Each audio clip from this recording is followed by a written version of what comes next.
ஏய் சும்மாறா, உன்னை விட்டு தானடா போட சொன்னேன். பாட்டோட ஓப்பனிங்கே பார்த்தீங்கன்னா கீபோர்டுக்குள்ளா இருந்து கன் வெளியே வருது. அங்கே பாட்டு ஆரம்பிச்சு விட்றாப்புல நம்ம அனிருத். அடுத்த ஃப்ரேம் ஒரு டைம் ஷீல்டு, அதுக்குள்ளா இருந்து தலை வெளியே வராரு. என்ன ஃப்ரேம்யா? படத்தில் டைம் ரிலேட்டடாக என்னமோ இருக்கு போல, அது என்னன்னு எனக்கு தெரியல. ஏன்னா இன்னும் நான் பிரேக் டவுன் பார்க்கல. டேரெக்டாக ஃப்ரெஷ்ஷாக போயிட்டு விடாமுயற்சி பார்த்துக்கலாம் அப்படிங்கிற மைண்ட் செட்டில் நான் பிரேக் டவுன் இன்னும் பார்க்கல. இந்த பக்கம் என்னடானா தலை பிரேக் டவுன் ரீமேக் பண்ணிட்டு இருக்காரு, அங்கிட்டு தலைவர் பகவத் கேசரி ரீமேக் பண்றாரு. ஆக மொத்தம் இந்த 2025 வருடம் ஒரே ரீமேக் வருடம் போல. ஓகே அப்படியே டைட்டில் கார்டு போட்டு பாட்ட ஆரம்பிக்கிறாங்க. ருக்கோ பையா, டைட்டில் கார்டில் பார்த்தீங்களா ஒரே மேஸா இருக்கு. மேஸ்னா சின்ன வயசுலாம் ஒரு சின்ன கோலி கொண்டு வச்சு உருட்டி கேம் விளாட்னு இருப்போமே, அந்த மேஸ் மாரியே இருக்குல்ல. ஸோ படத்துலையும் பார்த்தீங்கன்னா தலை டிராவலிங்லேயே போயிட்டு இதை கண்டுபிடிக்க போறார் போல. இதெல்லாம் எங்களுக்கு தெரியும், நீ மூடு அப்படின்னு ஆல்ரெடி பிரேக் டவுன் பார்த்தவங்களோட மைண்ட் வாய்ஸ்லாம் எனக்கு கேக்குது. பட் நான் இன்னும் பிரேக் டவுன் பார்க்கலையே, எனக்கு எக்ஸைட்மெண்ட்டாக இருக்குமோ இல்லையோ. இருந்தாலும் மூடிக்கொண்டு பாட்டோட ஃபர்ஸ்ட் வரிக்குள்ள குதிக்கிறேன். இருங்க பாய் தெரியாம ஃபர்ஸ்ட் பாட்டு போட்டு விட்டேன். இருந்தாலும் ஃபர்ஸ்ட் பாட்டோட வைப்ல இருந்தா இன்னும் வெளியே வர முடியல, அதுக்குள்ள செகண்ட் பாட்டை போட்டு விட்டாங்க. பாட்டோடைய முதல் வரி பார்த்தீங்கன்னா பத்திக்கிச்சி ஒரு ராட்சச திரி. லிரிக்ஸ் ரைட்டர் யாருன்னு பார்த்தா நம்ம லோக்கியனோட அசிஸ்டன்ட் விஷ்ணு எடவன். ஃபர்ஸ்ட் லைன்லயே பத்த விட்டாப்புல, பத்திக்கிச்சி ஒரு ராட்சச திரி வெடிச்சு தான் இது தீருமே, அடுத்தாப்புல பொத்தி வச்ச அணு ஆயுதமேனி உலகைய பலி கேட்குமே. ஒக்க மக்கா இந்த லிரிக்ஸ் அனிருத் ஓக்கல கேட்டு பாருங்க. லிரிக்ஸ்ல நெருப்பு அள்ளி தெளிச்சு விட்டுருக்காங்க. அடுத்த லிரிக்ஸ் விடாமுயற்சின்ட்டு டைட்டில் கேத்தாப்புல, ரத்தம் ஒரு சொட்டு மிச்சம் இருந்தாலும் கதை இன்னும் முடியெல்லாம் தொடர்ந்து பாரு அப்படின்ட்டு ஒரு மாசான லிரிக்ஸ். அடுத்து பாட்டோட தீம் கோருக்கு போறாங்க. என்னைக்கும் விடாமுயற்சின்ட்டு பாட்டுக்குள்ள போறாங்க.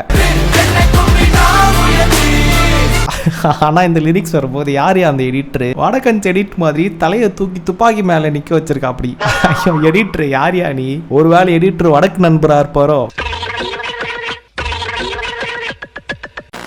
இதை நான் சொல்றதுனால இதை நான் ஒரு அணிலோட பார்வையிலேருந்து சொல்றேன்லாம் நினைச்சிடாதீங்க. அதாவது இந்த எடிட் நிஜமாவே பார்த்தோன்னே எனக்கு சிரிப்பு வந்துருச்சு. எனக்குள்ளேயும் ஒரு ஆமை எரிக்கிறது, அதை நான் பெருமையா சொல்வேன். ஆனா இந்த துப்பாக்கி மேல தலை நிற்கிற எடிட் நிஜமா ஃபன்னா தான் இருக்கு. சத்தியமா தலையை கலாய்க்கிறது என் நோக்கம் இல்லை, அந்த எடிட்டை கலாய்க்கிறது தான் என்னுடைய நோக்கம். உடனே கமெண்ட் செக்ஷன்ல சண்டைக்கு வராதீங்க, சண்டை போடாதீங்கன்ட்டு தலையே சொல்லிட்டாரு.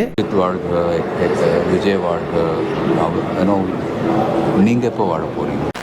சரி அடுத்து வானத்தையே கிழிச்சிட்டு எவன் குதிச்சாலும் சாவுக்கு பயம் இல்லை, வெடிக்கட்டும் போரு, என்னைக்கும் விடாமுயற்சி, நம்பிக்கை விடாமுயற்சின்ட்டு அப்படியே நடுவில் தீம் மியூசிக் போட்டு மிரட்டி விட்டுருக்காப்புல அனிருத்.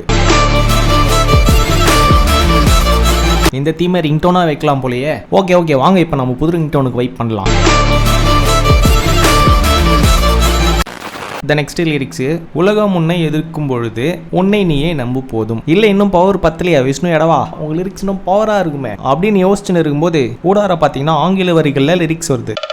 ஹேய் பர்சஃபரன்ஸ் அப்படின்ட்டு ஆங்கிலத்தில் ஒரு லிரிக்ஸ். சரி பர்சஃபரன்ஸ்னா என்னவா இருக்கும்னு தேடி பார்த்தா, the effort required to do something and keep doing it till the end even if it's hard. அதாவது விடாமுயற்சியோட ஆங்கிலாக்கம் தான் பர்சஃபரன்ஸ். அண்ணே ஒரு பர்சஃபரன்ஸுக்கு டிக்கெட் கொடுங்கண்ணே. நீங்க எப்போ வாழ போறீங்க? வேணா யூ வரது. That's what I'm talking about, G.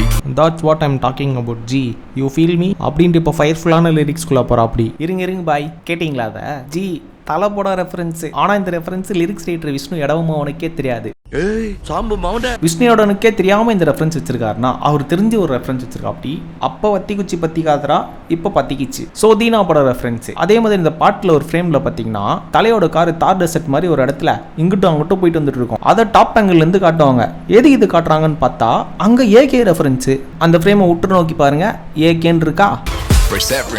வணங்காதிரு மோதிரு Adangathey, நீ யாரென்று மறப்பது தவறே, எவன் திமிருக்கும் பவருக்கும் பணியாதே, வரலாறுல பதியனும் பெயரே, உலகம் உன்னை எதிர்க்கும் பொழுது உன்னை நீயே நம்பு போதும் அப்படின்னு எலிவேட் பண்ணிட்டு அதே லிரிக்ஸ் இங்க இருக்கிறாப்புல. இப்படி பவர்ஃபுல்லா இருக்கு.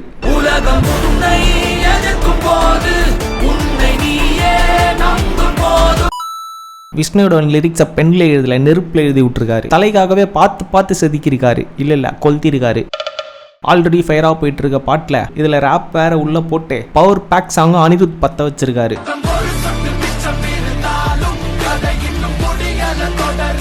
இந்த வீடியோட ஸ்டார்டிங்ல தெரியாதனமா அனிருத்னு சொல்லிட்டு இருப்பேன். தலை ஃபேன்ரா அனிருத். இந்த பாட்டுல ரிங்டோன் மட்டும் இல்ல, ஜிம்முக்கு போறவங்களுக்கு எல்லாருக்கும் ஒரு நியூ பிளேலிஸ்ட் வச்சு இந்த பாட்டை போட்டு விட்டு ஒர்க் அவுட் பண்ணா ஒரு 100-200 கிலோ தூக்கலாம். இப்ப பாருங்க மாஸ்டர், அந்த பாட்டை போட்டு விடுறா.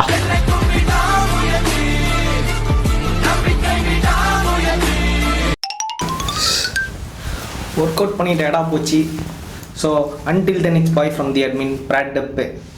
ஒலிம்பிக்ஸில் வெயிட் லிஃப்டிங் கூப்பிட்றாங்களா? இதோ வந்துட்டேன். ஏய் சும்மாறா, உன்னை விட்டு தானடா போட சொன்னேன். தலைவன் அனிருத்தோட அடுத்த பாட்டு வரட்டும், ஹிமாலயாஸ்லேயே இந்த வரல தூக்குவேன். ரொம்ப தயங்கி நிக்கணும்டா